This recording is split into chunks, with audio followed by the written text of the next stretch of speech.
telescopio era siempre lo mismo, pero Galileo rompe con ese prejuicio, digamos, y se anima a observar. Descubre que en su primera observación que la Luna, que según la teoría aristotélica, como veíamos, tenía que ser un cuerpo perfecto, hecho de una esfera perfecta, por el contrario está llena de valles, llena de montañas, de agujeros, de imperfecciones, y esto ya viene a confirmar de vuelta esas sospechas que él tenía.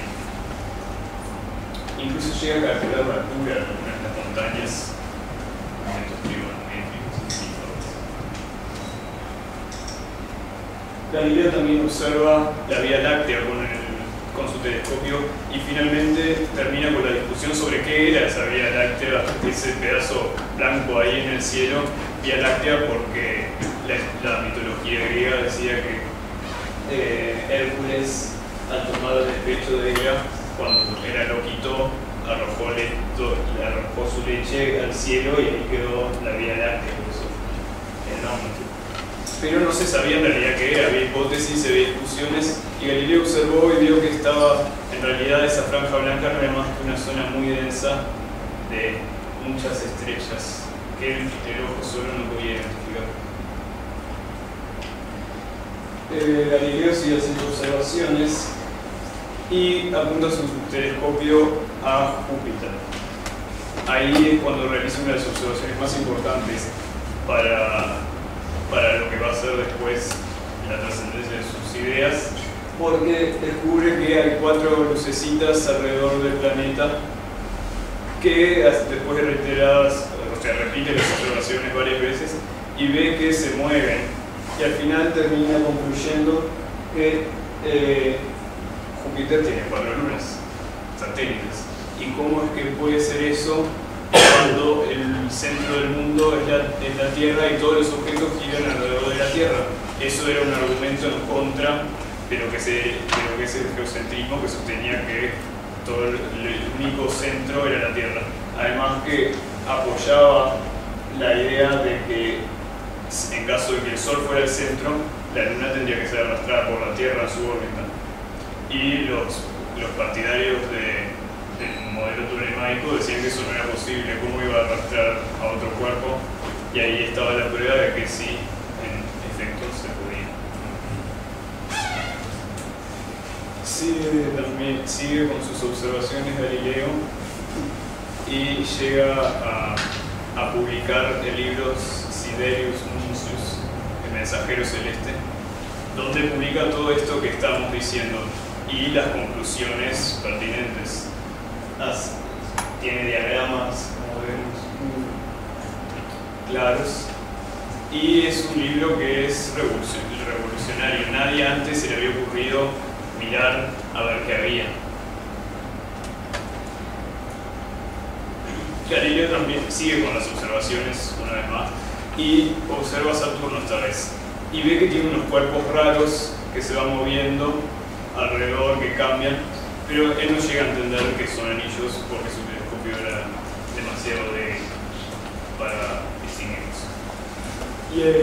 Y el último y más importante tal vez es el descubrimiento de que Venus tiene fases, al igual que la Luna, fases completas. Que la teoría de Ptolomeo decía que solo podía tener cierto grado de fases, no podía pasar por todas las fases por la forma en que estaba el epiciclo en relación al Sol.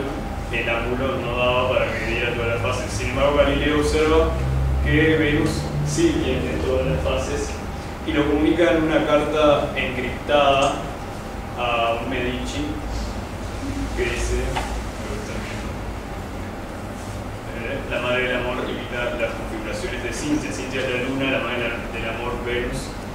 Si sería importante este descubrimiento que negaba casi falsaba la teoría prácticamente de que la Tierra era el centro. Galileo observa por último las manchas solares, que son secciones más frías y por eso parecen más oscuras en el Sol, y deduce que están sobre la superficie y no es que es otro cuerpo en el medio que nos interrumpe. Y eso también apoya el hecho de que los cuerpos celestes no son inmutables, las manchas se mueven y Galileo deduce que el Sol gira por ello. Pero la oposición igual mantuvo sus argumentos. Primero intentaron desacreditar las observaciones, dijeron, bueno, ¿y dónde habla Aristóteles en su filosofía del telescopio?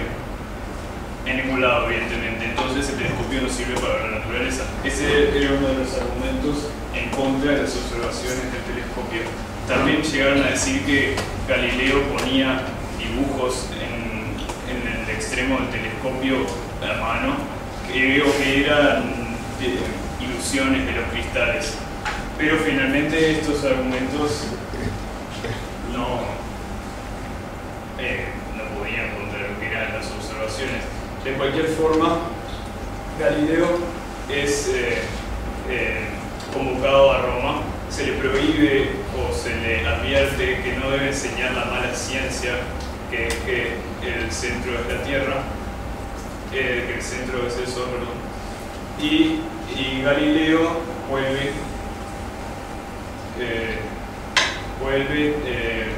a su vida.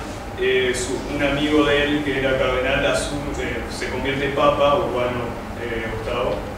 Y entonces Galileo, ahí, el edicto había sido en 1616, ahí donde se le advertía que no podía hablar más de esa teoría. Como que interpreta que al ser su amigo, ese edicto iba a ser revocado. Así que escribe su diálogo sobre los dos máximos sistemas del mundo, que contrapone ahí las visiones de Ptolomeo y de Copérnico. Lo hace en forma de diálogo, dos personas, una apoya a cada uno de los sistemas y intentan convencer a un tercero, que es un hombre culto. Pero, o sea, Galileo de esa forma intentaba como protegerse, al plantear los dos argumentos de ambas partes. No se le podría decir que estaba apoyando directamente a Copérnico, pero en realidad era evidente que menospreciaba el sistema, porque el sistema de Aristóteles era sostenido por Simplicio, que era una persona más o menos lenta, débil en sus argumentos, e incluso el Papa Urbano llega a sentirse identificado con una de esas frases y cree que Galileo le está haciendo burla, y así es en 1633 sospechoso de herejía. Galileo es hallado vehementemente sospechoso de herejía y es obligado a retractarse en una ceremonia oficial donde abjura y dice que sí, que acepta haber roto el edicto y que no promete no enseñar nunca más la teoría, etcétera, etcétera. Y es condenado a prisión perpetua en su casa. Pero Galileo sigue trabajando, que es lo que vimos recién. No por ello perdió el ímpetu, digamos. Y es en ese periodo último de su vida donde realiza su obra Diálogos de dos nuevas ciencias, que es una piedra angular de la física moderna, donde analiza el movimiento,